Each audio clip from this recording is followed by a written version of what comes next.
How's it going, everybody? My name is Luka Dolman. I'm a professional spearfishing guide and I dive for Alchemy. Today I'm going to be talking to you about some spearfishing techniques, specifically the espeto and aguado technique. Espeto meaning static ambush and aguado meaning dynamic ambush.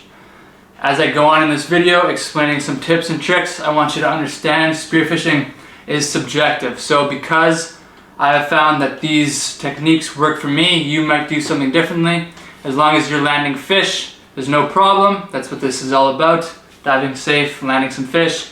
I personally have just had success doing these two techniques, and today I'm going to be sharing with you these different methodologies. So these two phrases, espeto and aguado, were coined first in Italy, in the Mediterranean Sea. They've been some of the toughest spearfishing coming out of Italy, and they've had to kind of fine-tune their technique into a very professional level type of diving that will allow them to hunt these incredibly smart fish. So you take these techniques around the world and you have a lot of success. So first we're going to be talking about the espeto technique, or a static ambush.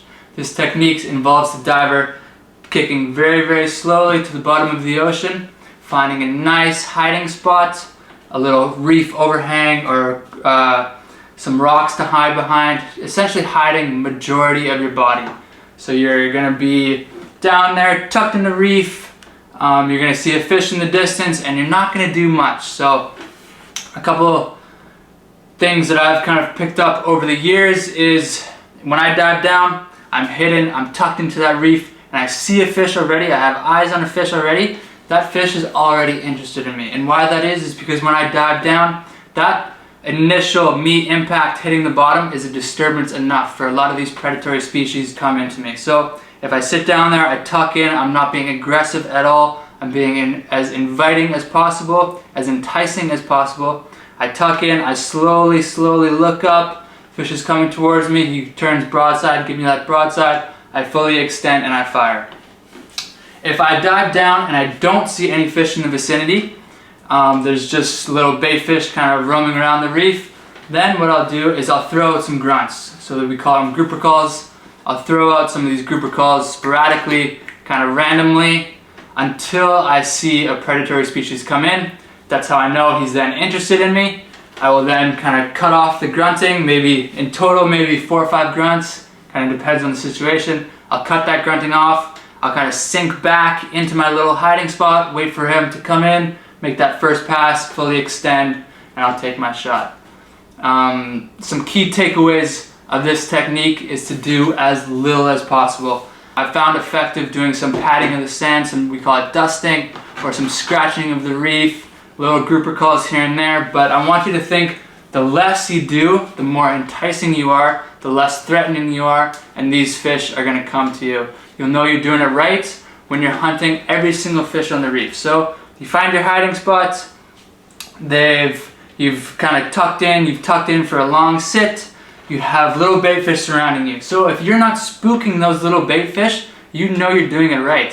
When you spook those fish, even though you don't see anything, there could be a predatory species, there could be that trophy 30, 40 pound uku in the back, jobfish in the back, maybe a doggy in some places on the reef wants to come in, a Spanish mackerel. If you spook those bait fish, those bait fish spooking are therefore going to spook the predator in the back that you can't even see. So you get down, you tuck in, those little bait fish are going to surround you hopefully, and that will allow the predatory fish some confidence to come in on you, turn broadside, take the shot, done. The next technique is what's called an aguado technique, or a dynamic ambush. This technique requires a very good understanding of your surroundings and the fish life, how the fish act depending on certain species. So the aguado technique, what is it? It's a dynamic ambush, which means you're moving along the bottom of the ocean. However, moving along the bottom of the ocean is much different than swimming along the bottom of the ocean. Aguado requires you to take your left hand, find some holding maybe a rock or a reef coral head, and pull yourself across the ocean floor instead of kicking. What this does is it limits your movement, it limits aggressive maneuvers with your offhand. Kicking motion is a very aggressive maneuver that can tend to scare fish away. So I get to the bottom, I look up, I see maybe a grouper, maybe 4 or 5 meters in the distance. I say, okay, he's not going to come into me. I'm going to go out. So I take my left hand, my offhand. If I'm right-handed, my left hand. If I'm left-handed, my right hand. I take that hand, I extend, I pull myself super slowly across the ocean floor, kind of crawling across the ocean floor, not kicking at all, not being any aggressive. I'll then close that distance with that offhand, fully extend, and take my shot. The most important thing for both of these techniques is having a good dive partner. So a lot of the times if you're hunting moo or big eye emperor, some snapper species, dentex in Europe, a lot of these fish require long sits, so you have to be confident in your breath hold, you have to be confident in your diving ability, and you have to be confident in your partner. It's one of the most important things. Oftentimes, maybe we call it the moo dance, some people call it the moo dance, where I go to the bottom, I do an espeto, a long espeto, I tuck in and I actually put my head in the sand and do nothing. What this does is it then, like I said, entices, makes you attractive to these fish. Fish are going to come in, you can take that shot. For this technique, I like to be neutrally buoyant or negatively buoyant. What that allows me to do is it allows me to sink into the reef. I don't have to waste any extra movement, kind of keeping myself down, trying to fight the buoyancy. I'm using the buoyancy to my advantage.